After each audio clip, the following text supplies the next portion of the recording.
കേരളത്തിന്റെ പച്ചപ്പും സൗന്ദര്യവും നിറഞ്ഞ ഗ്രാമങ്ങളിൽ ഒരു മറഞ്ഞ കഥ ഉണ്ടായിരുന്നു. ഈ സൗന്ദര്യത്തിനുള്ളിൽ ദാരിദ്ര്യവും വിശപ്പും നിറഞ്ഞ ജീവിതം. ഭൂമി ചിലർക്കേ ഉണ്ടായിരുന്നുള്ളൂ, ബാക്കിയുള്ളവർ അവരുടെ അടിമകളായി ജീവിച്ചു. കർഷകർ ദിനം മുഴുവൻ കഷ്ടപ്പെട്ടു, പക്ഷേ അവരുടേതായത് ഒന്നുമില്ല. ജാതിയും വേർതിരിവും മനുഷ്യരെ വേർതിരിച്ച കാലം.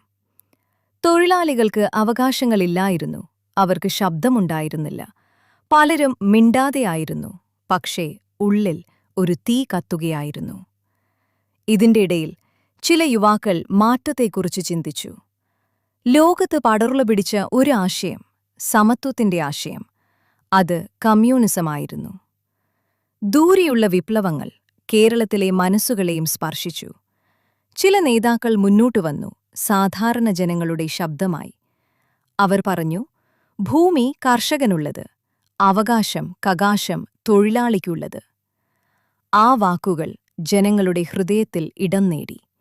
ഭയം കുറയാൻ തുടങ്ങി, പ്രതിഷേധത്തിന്റെ ശബ്ദമുയർന്നു. ഇത് തുടക്കം മാത്രമായിരുന്നു. കേരളം ഇനി മാറാൻ പീഡനവും ജനങ്ങളുടെ ഉള്ളിൽ കോപമായി വളർന്നു. രാത്രിയുടെ മറവിൽ രഹസ്യയോഗങ്ങൾ തുടങ്ങി. സമത്വത്തിന്റെ ആശയം ഗ്രാമങ്ങളിൽ പടർന്നു. തൊഴിലാളികൾ ഒന്നായി, ഭയം മാറി. പ്രതിഷേധം ആരംഭിച്ചു, ശബ്ദമുയർന്നു. പക്ഷേ അധികാരം മിണ്ടാതിരുന്നില്ല. അടിച്ചമർത്തൽ തുടങ്ങി. ഭയം ധൈര്യമായി മാറി. കയ്യൂർ, പ്രതിഷേധത്തിന്റെ തീ കത്തിയിടം. സംഘർഷം ശക്തമായി, ജീവൻ പോലും നഷ്ടപ്പെട്ടു. അവരുടെ ത്യാഗം ചരിത്രമായി. പുന്നപ്രയും വയലാറും വിപ്ലവത്തിന്റെ ഹൃദയമായി. അടിച്ചമർത്തൽ ക്രൂരമായി, രക്തമൊഴുകി. നൂറുകണക്കിന് ജീവൻ ഈ പോരാട്ടത്തിൽ നഷ്ടപ്പെട്ടു. പക്ഷേ ആശയം മരിച്ചില്ല, അത് കൂടുതൽ ശക്തമായി. ഇപ്പോൾ പോരാട്ടം രാഷ്ട്രീയത്തിലേക്ക് കടക്കാൻ പോകുന്നു. അടുത്ത ഘട്ടം, അധികാരം നേടാനുള്ള യാത്ര. പോരാട്ടങ്ങൾക്ക് ശേഷം ഒരു പുതിയ പ്രതീക്ഷ ജനിച്ചു. ജനാധിപത്യത്തിന്റെ വഴിയിലൂടെ മാറ്റം വരാനിരിക്കുകയാണ്. സാധാരണ ജനങ്ങളുടെ വാക്കുകൾ പറഞ്ഞ നേതാക്കൾ ജനങ്ങളിലേക്ക് എത്തി. അവർ ജനങ്ങളോടൊപ്പം ജീവിച്ചു, അവരുടെ പ്രശ്നങ്ങൾ കേട്ടു. ആ ദിവസം സാധാരണ ജനങ്ങളുടെ ശക്തി തെളിഞ്ഞു. ഫലത്തിനായി എല്ലാവരും കാത്തിരുന്നു. ചരിത്രം സൃഷ്ടിച്ചു. ലോകത്തിലെ ആദ്യ ജനാധിപത്യ കമ്മ്യൂണിസ്റ്റ് സർക്കാർ ജനിച്ചു. EMS നമ്പൂതിരിപ്പാട് കേരളത്തിന്റെ ആദ്യ കമ്മ്യൂണിസ്റ്റ് മുഖ്യമന്ത്രിയായി. ഈ സർക്കാർ ജനങ്ങൾക്ക് വേണ്ടി പ്രവർത്തിക്കാൻ തുടങ്ങി. ഭൂമി കർഷകനുള്ളത്, ഒരു സ്വപ്നം സത്യമായി. വിദ്യാഭ്യാസം എല്ലാവർക്കും ലഭ്യമാക്കി. തൊഴിലാളികൾക്ക് അവകാശങ്ങളും മാന്യമായ ജീവിതവും ലഭിച്ചു. പക്ഷേ എല്ലാവർക്കും ഈ മാറ്റം ഇഷ്ടമായില്ല. പ്രതിഷേധങ്ങൾ വീണ്ടും ഉയർന്നു. സംഘർഷം വർദ്ധിച്ചു. ഈ സർക്കാർ തുടരാൻ പോകുമോ, അല്ലെങ്കിൽ ഒരു പുതിയ പോരാട്ടമോ? അടുത്ത ഭാഗം, വലിയ ഏറ്റുമുട്ടൽ. മാറ്റങ്ങൾ എല്ലാവർക്കും ഇഷ്ടമായില്ല. വിരോധം ശക്തമായി. സർക്കാരിനെതിരെ രഹസ്യ പദ്ധതികൾ തയ്യാറായി. വിമോചന സമരം തെരുവുകളിൽ ആരംഭിച്ചു. സംഘർഷം കഠിനമായി.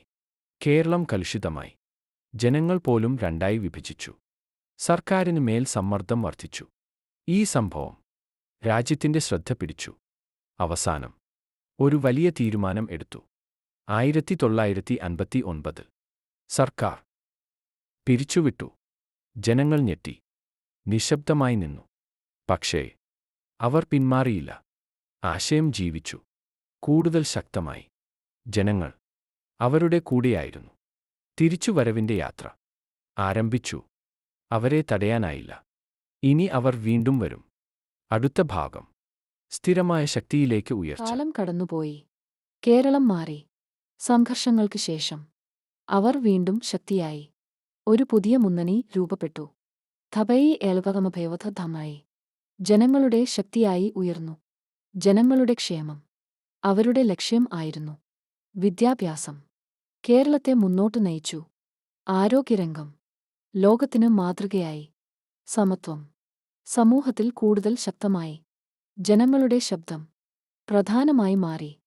അവർ ജനങ്ങളോടൊപ്പം നിന്നു. അതുകൊണ്ട് ജനങ്ങൾ അവരുടെ കൂടെയുണ്ട്. ഇത് കേരള മോഡൽ ആയി ലോകം അംഗീകരിച്ചു. ഇന്നും ഈ യാത്ര തുടരുന്നു. ത്യാഗങ്ങളും പോരാട്ടങ്ങളും ഈ കഥയുടെ അടിസ്ഥാനം. ഇത് ഒരു പാർട്ടിയുടെ കഥ മാത്രമല്ല, ജനങ്ങളുടെ വിജയകഥയാണ്. അനീതിയിൽ നിന്ന് സമത്വത്തിലേക്ക് കേരളത്തിന്റെ ഈ യാത്ര ഇന്നും തുടരുന്നു. ഇതാണ് ഒരു വിപ്ലവത്തിന്റെ കഥ.